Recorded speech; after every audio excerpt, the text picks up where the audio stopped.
mahasiswi dari Universitas Muhammadiyah Yogyakarta, Prodi Manajemen dan Bisnis, kelas Manajemen Strategis E, akan mempresentasikan mengenai perusahaan Inka. Kami dari kelompok 3 yang beranggotakan 4 orang. Yang pertama, saya Nadia Amalia Hermanto dengan NIM 2019 0410187. Perkenalkan, nama saya Imron Rosyadi dengan NIM 2019 0410188. Perkenalkan, nama saya Muhelmi Alfian dengan NIM 2019 0410189. Tadi teman-teman saya sudah memperkenalkan diri. Selanjutnya saya Nuriska Ramawati dengan NIM 2019 0410190.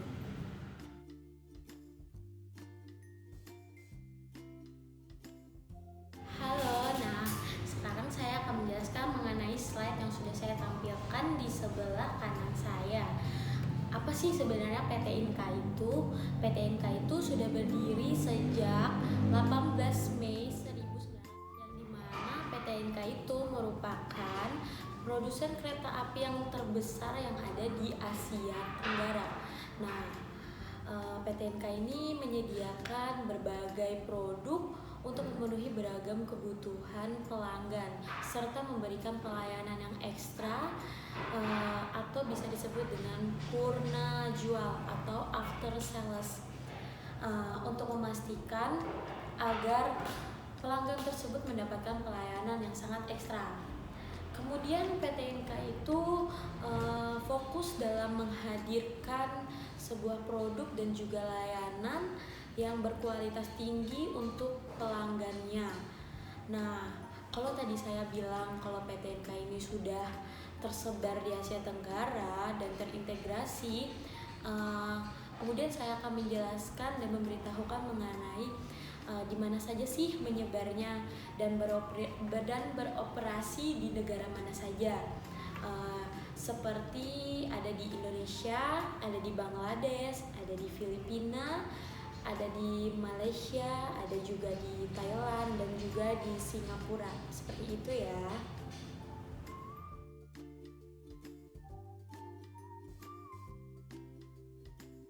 Di sini saya akan menjelaskan tentang unsur pokok dari PT Inka yang bisa dilihat oleh teman-teman seperti berikut. Yang pertama yaitu ada ability atau kemampuan dari PT Inka tersebut, entah itu dari fiturnya, dari jasanya, pokoknya kemampuannya tersebut lah. Yang kedua ada attitude, sikap dari PT Inka tersebut. Yang ketiga ada appearance atau penampilan, baik layout maupun desainnya. Yang keempat ada attention atau perhatiannya dari PT Inka. Yang kelima ada action, tindakan yang harus dilakukan oleh PT Inka tersebut. Yang terakhir yaitu accountability atau tanggung jawab. Jadi setiap kita melakukan tindakan atau keputusan harus ada tanggung jawab dari PT Inka. Itulah unsur pokok dari PT Inka.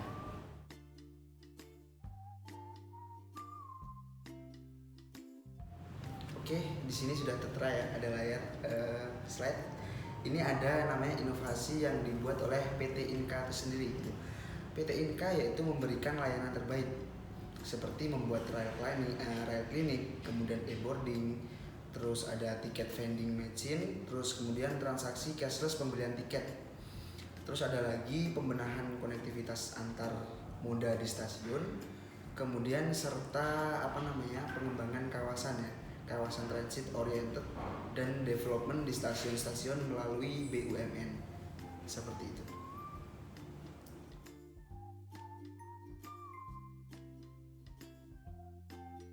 Di sini saya akan menjelaskan mengenai studi kasus pada perusahaan Inka, yaitu tentang perbaikan keterlambatan kedatangan material atau produksi mengenai bahan-bahan yang dibutuhkan pada perusahaan PT Inka ini, yaitu pada proyek kereta 5TSK3.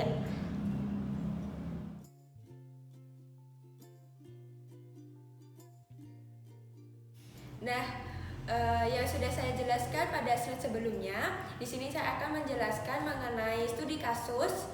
Yang pertama yaitu seperti perusahaan Inka melakukan proses produksi kereta api berdasarkan proyek-proyek yang telah disepakati bersama dengan tanda-tanda tertentu. Pengadaan material untuk keperluan proyek dilakukan oleh divisi logistik atau untuk produksi, yaitu supplier. Masing-masing proyek memiliki kebutuhan barang yang berbeda-beda. Oleh karena itu, sistem pencatatan di divisi logistik ini terkait pengadaan barang dipisahkan berdasarkan proyek yang bersangkutan. Nah, ketemu lagi sama saya dan saya akan menjelaskan mengenai slide yang sudah saya tampilkan di sebelah kanan saya juga. Kalau tadi kita membahas mengenai tentang studi kasusnya, sekarang saya akan menjabarkan mengenai perbaikan keterlambatan kedatangan material proyek kereta tersebut. Nah, apa sih analisis yang digunakan? Analisisnya yang kami gunakan yaitu ada dua, ada cause effect diagram dan juga ada analisis metode Kipling, di mana dua analisis tersebut digunakan untuk menghasilkan usulan perbaikan guna untuk mengurangi resiko yang terjadi. Resiko yang terjadi ya seperti saya bahas tadi mengenai studi kasus keterlambatan datangnya barang untuk produk yang akan datang. Oke, kalau tadi saya sudah menjelaskan mengenai analisis yang digunakan, selanjutnya akan dijelaskan oleh teman saya mengenai slide yang ditampilkan nanti.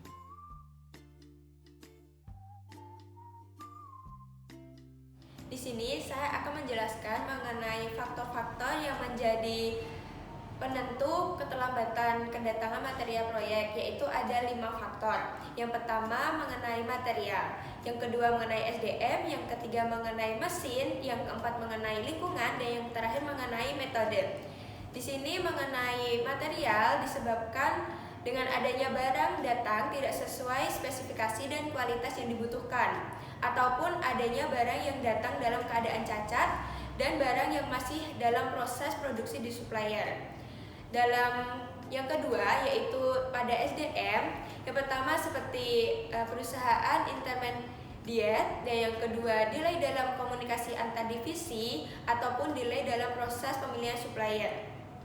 Yang ketiga yaitu pada faktor mesin, yaitu penyebabnya adalah mode transportasi. Yang keempat dalam lingkungan, bisa disebabkan dengan cuaca yang buruk, dan yang terakhir pada metode dalam delay dalam persiapan dokumen persyaratan atau kesalahan penentuan lead time pengadaan dan penundaan bongkar muat barang. Karena dengan adanya faktor-faktor 5 tadi yang menyebabkan keterlambatan kedatangan material proyek.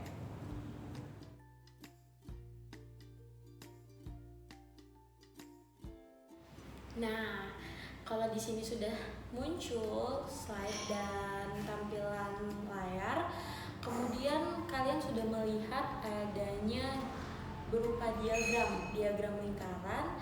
Nah, di sini merupakan salah satu contoh dari studi kasus yang ada, di mana pada saat itu terjadi kasus yang sangat tinggi, yaitu di tahun 2016. Ada dua warna, yaitu warna merah dan juga warna biru, di mana warna merah itu merupakan total barang yang datang terlambat sebesar 41%, dan juga yang warna biru merupakan presentasi dari total barang yang tidak terlambat sebesar 59%. Nah, ini tentunya sangat menghambat dari proses produksi kereta tersebut.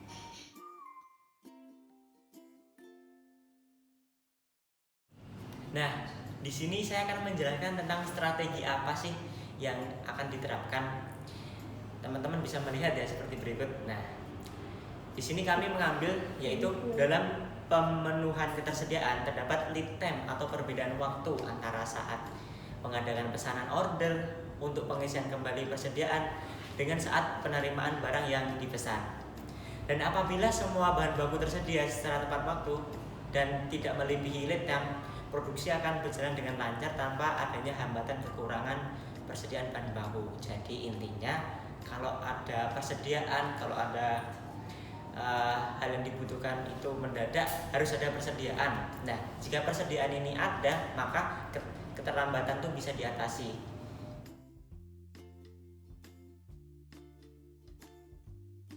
Oke, lanjut ya pada slide ini. Setelah bagian perbaikan ada yang namanya uji produk gitu ya. Uji produk. Pada tahap selanjutnya akan dilakukan uji komunikasi onboard control unit atau yang disingkat biasanya namanya OPCU gitu ya.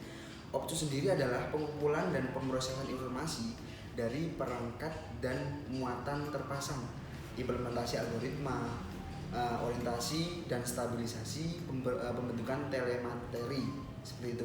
Kemudian OPCU terdiri dari 2,5 set yang masing-masing dikendalikan oleh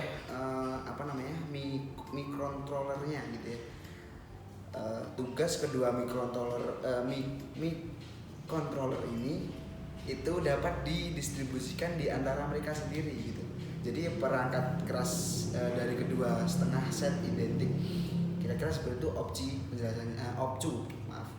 Kemudian persinyalan dengan tram control management system pada kereta yang ditargetkan. Kemudian LRT ini merupakan produk anak bangsa yang menorehkan sejarah kelonjakan teknologi perkereta apian seperti itu, yang merupakan kancah pembuktiannya itu udah memiliki kemampuannya engineer Indonesia dan merancang kereta pertama yang mampu bergerak tanpa kendali masinis seperti itu. Itu mungkin uji coba ya setelah perbaikan yang dilakukan sebelumnya seperti itu.